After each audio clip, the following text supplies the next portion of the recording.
الحمد لله رب العالمين والعاقبة للمتقين والصلاة والسلام على أشرف الأنبياء والمرسلين. أعوذ بالله من الشيطان الرجيم. بسم الله الرحمن الرحيم. اتبعوا ما أنزل إليكم من ربكم.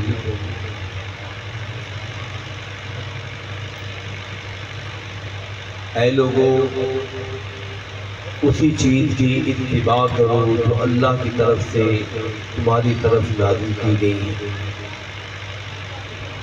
وَلَا تَتَّبِعُوا مِن دُونِهِ أَوْلِيَاءَ، اور اس کے علاوہ جو بھی تمہارے سلسلے ہیں، جو بھی تمہاری تعلق داریاں یا اولیاء پروریاں ہیں، ان کی پیروی نہ کرو. پیروی صرف اللہ کی کرو، اللہ کی نازل کردہ شریعت کی کرو. حضرات دی وقار، آج کی یہ عظیم الشان تقریب،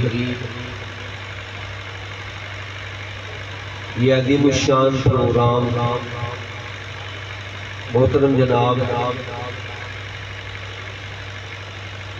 سید شمشاد فیضی صاحب کی نگرانی میں اور مولانا قاری جمیل احمد صاحب کی نقابت میں انعقاد پذیر ہے. آپ نے پہلا خطاب مولانا صابر طاہر صاحب کا فکر آخرت کے حوالے سے سماعت فرمایا.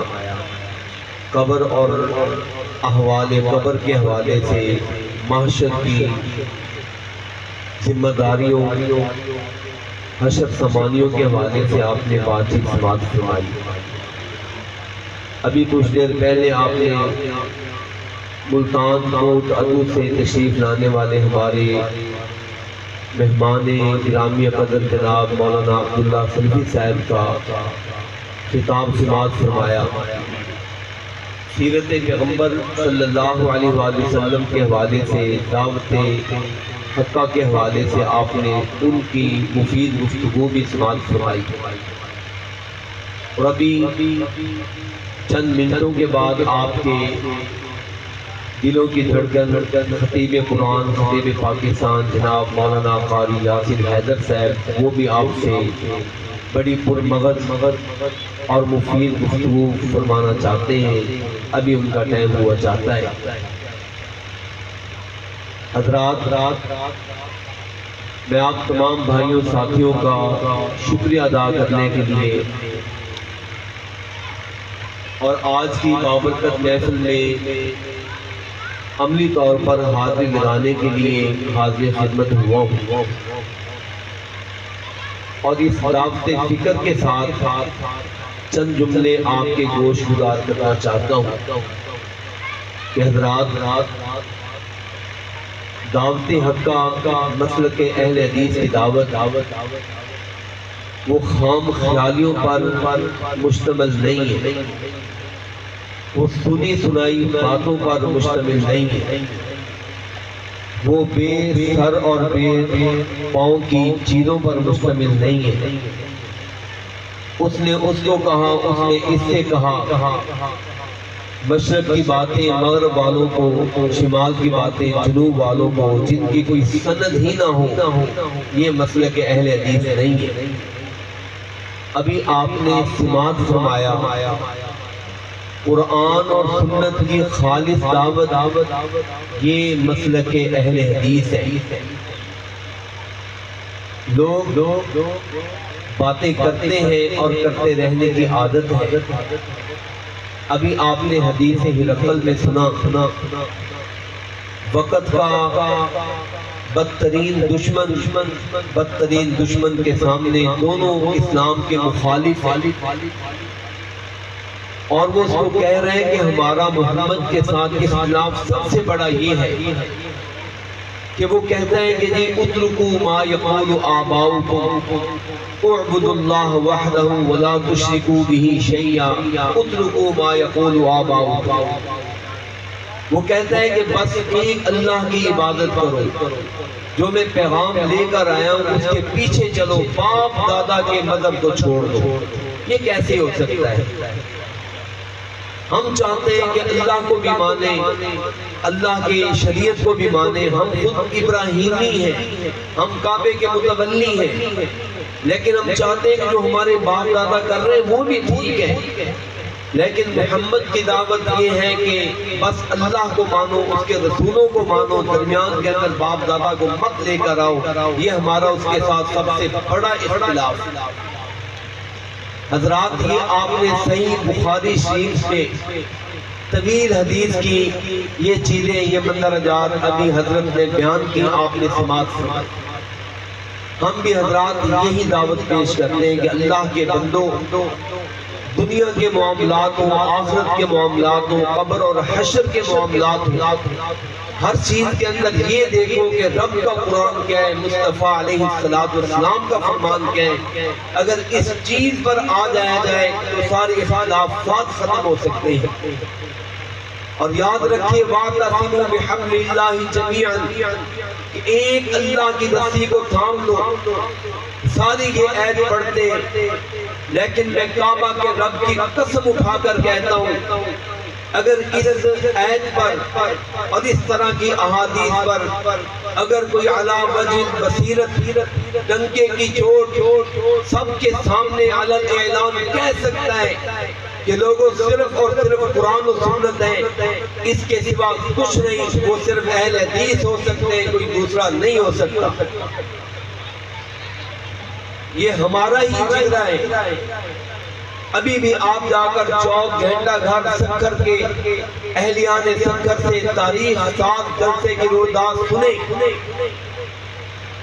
ان سب کو یہ چیز یاد ہے کہ خطیب ملت حضرت قاری عبدالوکیل صدیقی رحمت اللہ علیہ کی معیت میں پیر سندھ سید بدیع الدین شاہ راشدی صاحب نے اس چوک گھنٹہ گھر میں کھڑے ہو کر کہا تھا، لوگوں اگر چاہتے ہو کہ اختلافات ختم ہو جائیں، لڑائیاں ختم ہو جائیں، جھگڑے ختم ہو جائیں، یہ تیری مسجد، یہ میری مسجد، یہ تیرا مسلک، یہ میرا مسلک، اگر چاہتے ہو تو ختم ہو جائے، پھر اس کا ایک ہی حل ہے کہ اپنی ساری کتابیں سارے مسلک والے یہاں پر لے کر آ جائیں، سب کو آگ لگا دیں، صرف قرآن اور سنت کو چھوڑ دیں، سارے اختلافات ختم ہو جائیں۔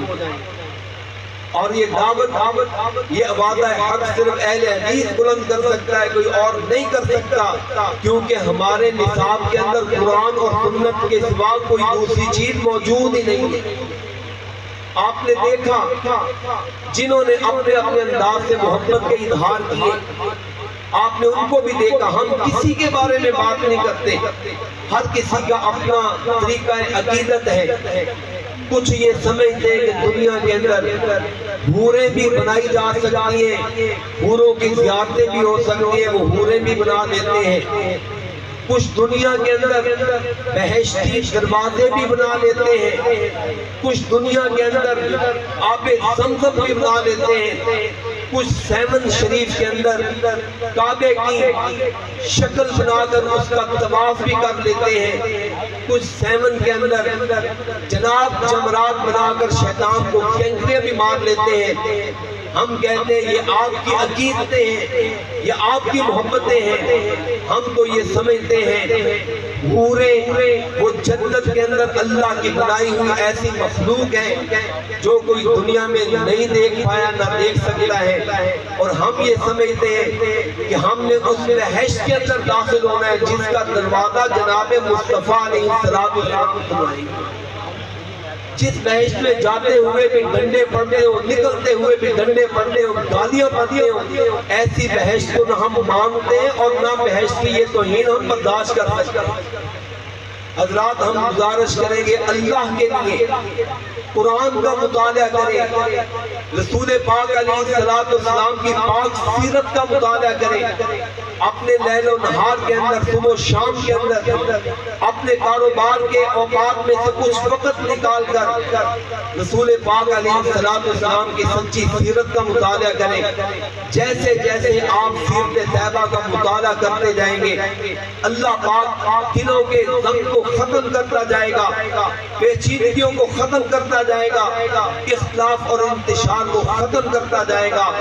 بس کمی آج ہمارے اندر یہ ہے کہ ہم دین سے دور ہو چکے ہیں، بہت دور ہو چکے ہیں، اور جو دین کے قریب ہیں ان کا بھی یہ خیال ہے کہ بس جو کچھ ہم کر رہے ہیں ٹھیک کر رہے ہیں، ہمیں بس کوئی دائیں بائیں دیکھنے کی کوئی ضرورت نہیں۔ حالانکہ ضرورت اس چیز کی ہے کہ دین کو علی وجہ بصیرت پڑھا جائے، سیکھا جائے، اس کے مطابق عمل کیا جائے۔ حضرات یہی ہماری دعوت ہے۔ الحمدللہ پچھلے مہینے کے اندر بھی پورے علاقے کے اندر 36 سیرت نبی صلی اللہ علیہ وسلم کے 36 پروگرام، 3 درجن پروگرام یہ پورے علاقے کے اندر ہوئے۔ آج یہاں پر ہو رہا ہے۔ حضرات اس کے اندر ہماری پہلی دعوت بھی ہے، دوسری دعوت بھی یہ ہے، اور اب اس کے بعد آخری سٹیپ کی آخری دعوت بھی یہ ہے کہ اللہ کے بندوں اگر دنیا اور آخرت کے اندر کامیابی چاہتے ہو، اللہ کے قرآن کو سیکھ لیں، ترجمہ پڑھا کریں، تفسیر پڑھیں، معنی مفہوم پر غور و فکر کریں، آقا علیہ السلام کی پاک سیرت کا مطالعہ کریں، انشاءاللہ اللہ سارے مسئلے حل کر دے گا۔ میں آخر میں دوبارہ سب سے پہلے اللہ کا شکریہ ادا کرتا ہوں کہ اللہ نے ہمیں یہ کام کرنے کی سعادت عطا فرمائی۔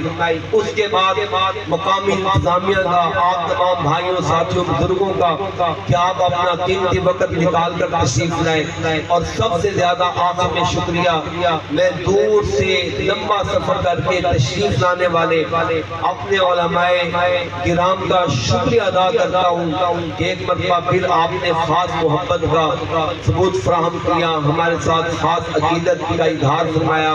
اللہ پاک آپ کے سفر کو مبارک فرمائے اور ہمیشہ آپ کو قرآن اور سنت کی دعوت کے مشن پر قائم اور دائم رکھے۔ آخر دعوانا الحمدللہ۔